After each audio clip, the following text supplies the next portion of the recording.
Here's Mary Garofalo. Good evening and welcome to 16 by 9, The Bigger Picture. You can't see it, you can't taste it, but some are calling it a serious health threat every parent should know about. Wi-Fi, wireless internet, is in schools coast to coast, but why do some kids say Wi-Fi is making them sick? In a 16 by 9 investigation, we put Wi-Fi to the test. Here's our Carolyn Jarvis.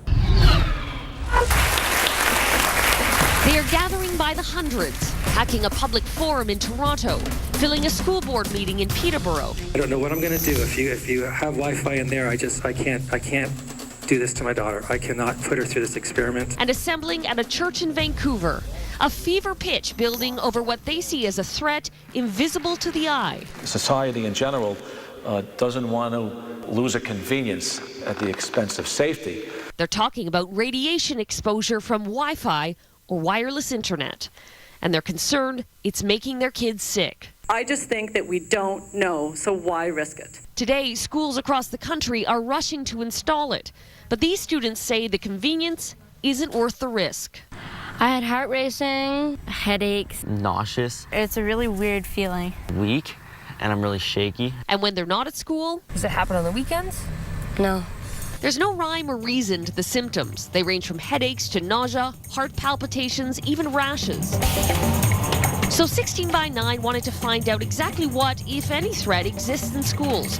So we went with this man, industry tester Kavinder Dillon, to measure the radiation levels in a typical wireless classroom. Is it fair to say that this would give us an average sample size of what we'd be seeing in a typical classroom? Yes, we're going to be concentrating on this area. So this will basically give us what the proportional rate is. To simulate an actual classroom, we set up each computer to stream video, constantly receiving information. From the devices that are being set up right now, and we got our antennas hooked up, and we're getting the real-life signals with the correction factors from the antennas and the cable losses. Right now, we are basically 113.8 microwatts. So, in effect, according to Health Canada, this classroom would be deemed safe. According to the criteria, yes. So next, we go out into the hallway to check the router, one of several in the school fixed to the ceiling. The levels here hit 2,600 microwatts, 20 times the reading inside the classroom. People who are actually in the industry who are testing this, they feel this is a high limit. This is very high. Really? Yeah. You heard him. Our industry tester calls that level high, but it's still well within Canada's safety guideline.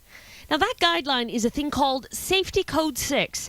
It sets the limit for radio frequency radiation exposure, and Health Canada says there's no way the levels we found are causing those headaches and heart palpitations. And Beth Peterson of Health Canada says the science backs it up. There's no evidence, scientific evidence, that those kind of effects are caused by the energy limits that kids are exposed to by Wi-Fi. Health Canada sets the limit at 10 million microwatts per meter squared. Now, that might not mean much to most of us, but in 2008, Toronto's Board of Health said it's way too high and asked Canada's Minister of Health in this letter for much stricter regulations, 100 times more strict. Health Canada never changed a thing. Still, no matter what any guideline says, these parents say they've seen it for themselves and Wi-Fi is harming their kids. So she had to hold on to friends in order not to collapse on the floor. She had headaches, and we're not talking just regular headaches. They were extreme headaches where the secretary would call me. I'd have to come pick her up. According to this doctor, there's good reason to believe these kids are telling the truth and not just making up some excuse to skip school. There's no question in my mind it exists. Dr. Jennifer Armstrong specializes in environmental medicine. The big thing with kids is they're more vulnerable. Why? Children are more vulnerable. Their skulls are thinner.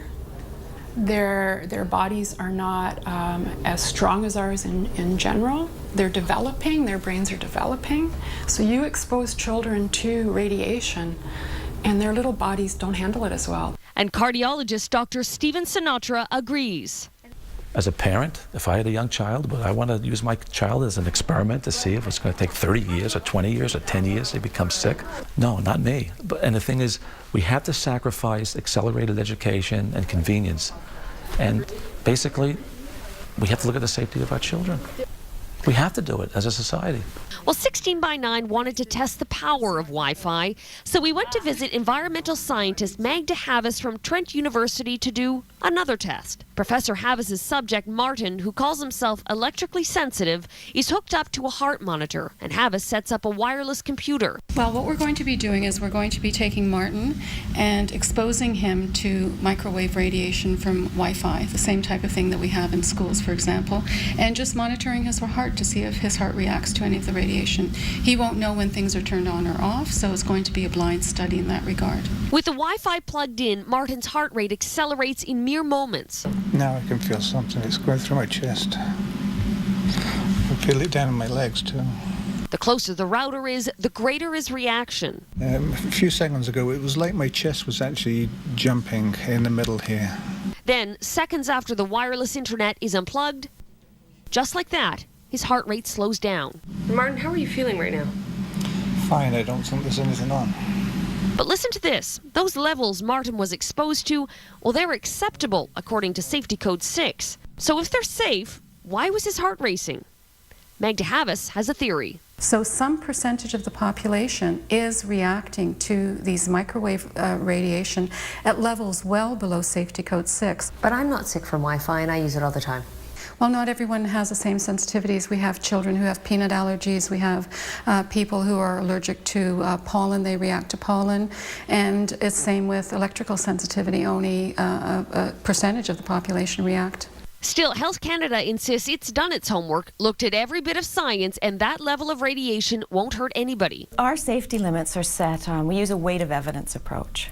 So there are thousands of articles, thousands of peer-reviewed scientific articles on the issue.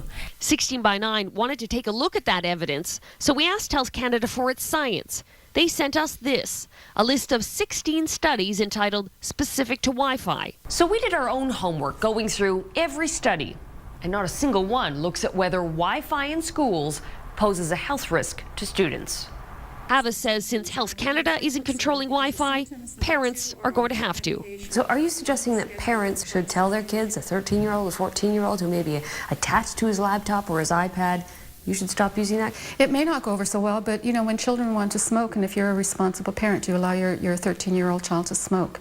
In my mind, there's no difference between the two. If anything, I think maybe microwave radiation is going to show up to be much more harmful than smoking, simply because of the amount of exposure that we're seeing in our everyday environment. So how about the people who make these products? We asked to speak to Wi-Fi manufacturers about the possible health effects, but they declined our request for an interview. The organization that represents them, the Wi-Fi Alliance, did, however, provide 16 by 9 with this written statement. Wi-Fi technology meets all national and international safety requirements and emits signals that are typically hundreds to thousands of times below the safety limits. All well and good, but back in the schoolyard, these kids may have reason to wonder if it's safe to go to school. What do you want done? For them to turn it off. Do you feel like there's anything you can do? No. I'm pretty sure they won't listen to us kids. As some schools in Canada race to install Wi-Fi, there are other schools that are concerned about reports of headaches, hyperactivity, and increased heart rates in children. Should we be concerned about wireless technology? And what exactly does it emit? Here again is our Carolyn Jarvis. Across the country, these parents, teachers, and experts are saying the same thing. There are children getting sick, and I don't think it's worth the risk. I really hate sending her to school, given the environment that she's in. Wi-Fi is toxic. It's a different form of toxicity, but it's toxic to our bodies. He would often complain of heart palpitations or chest pains. I'd start getting headaches, foggy vision, and just all weirded out. To expose my kids knowingly is very frightening for me. For me as a parent, I find it incredibly frustrating and scary and sad that no one's even listening to the concerns of the parents. Their concern? That radiation from wireless computers and this little contraption mounted in the hallways and classrooms of schools can make students sick. It's Wi-Fi, and Health Canada says there's no risk from the radiation it emits. That's just simply not true. That's simply not true. Dr. David Carpenter is a world-renowned expert in environmental toxins in Albany, New York. And he says the Canadian government is just plain wrong. What we do is look at the weight of the evidence. But that's what they said they did. They didn't. The weight of the evidence demonstrates clearly that exposure to radiofrequency radiation, causes disease. The evidence is strongest for cancer. Cancer caused by Wi-Fi emissions certainly doesn't add up with Health Canada's insistence that Wi-Fi is safe. So you're saying that their science is faulty, or their analysis of the science is faulty? Their science is faulty, and certainly their analysis is faulty. You can selectively look at literature, but there's been evidence for harmful effects of microwave radiofrequency radiation for 30 or 40 years. Why choose to ignore that? How does that possibly benefit them? When you acknowledge you have a problem and you're a government agency, you have to do something about it. Canada's government might not be doing anything about concerns, but in France, the town of Hérouville-Saint-Clair is.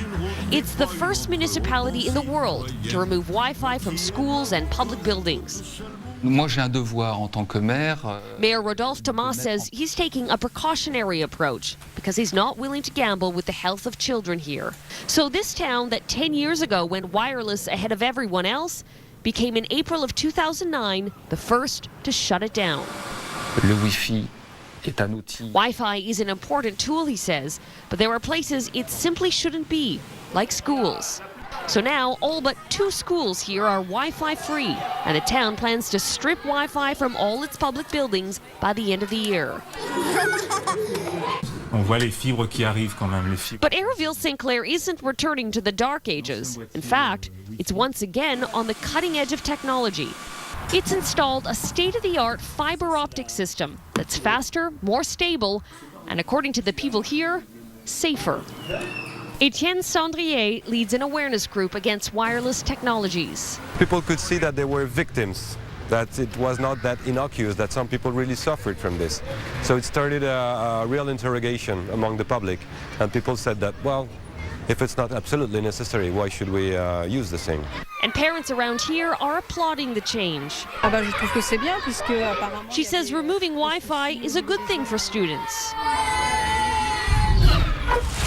And while other European countries might not be pulling Wi-Fi, they are taking a stand. In 2007, Germany recommended children limit their use of Wi-Fi, uncertain of its long-term effects.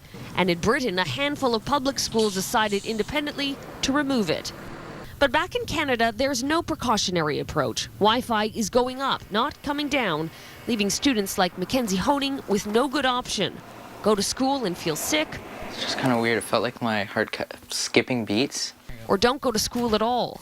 I noticed that every time I came home for the weekend, it started to get better, and by Sunday I'd feel normal. No headaches or anything like that. Well, this is the petition. Mackenzie's mom, Linda, is fed up waiting for the government to change its mind, so she started her own campaign, hopeful more parents will join her. We don't have 10 years on this issue because the exposure of radiation for the kids is harmful. Environmental health expert Dr. Carpenter says it's time we stop turning a blind eye to the risk. When you look at the guidelines that have been put in place by Health Canada, do they go far enough to protecting Canadians? They certainly do not. These guidelines are based on a fallacy. A fallacy that, according to Dr. Carpenter, is putting children at risk. It's appropriate for parents to demand that Wi-Fi not be placed in school. Not because we have proof at this stage that it's harming the children, but because we have absolutely no evidence that it's safe, contrary to what any government agency says. And not heeding the warnings of experts like Dr. Carpenter is leaving students like Jeremiah feeling helpless. I really am nervous. I don't really like school no more. Did you used to like school? I used to love it. I'd get mad if I missed a day. Dr. Carpenter warns there may be many missed days or worse for students like Jeremiah if change doesn't come soon. You don't want to wait until you can count the bodies before you tell the public that there is a serious potential of harm. And with regard to the issue of Wi-Fi in schools, this is exactly where we are.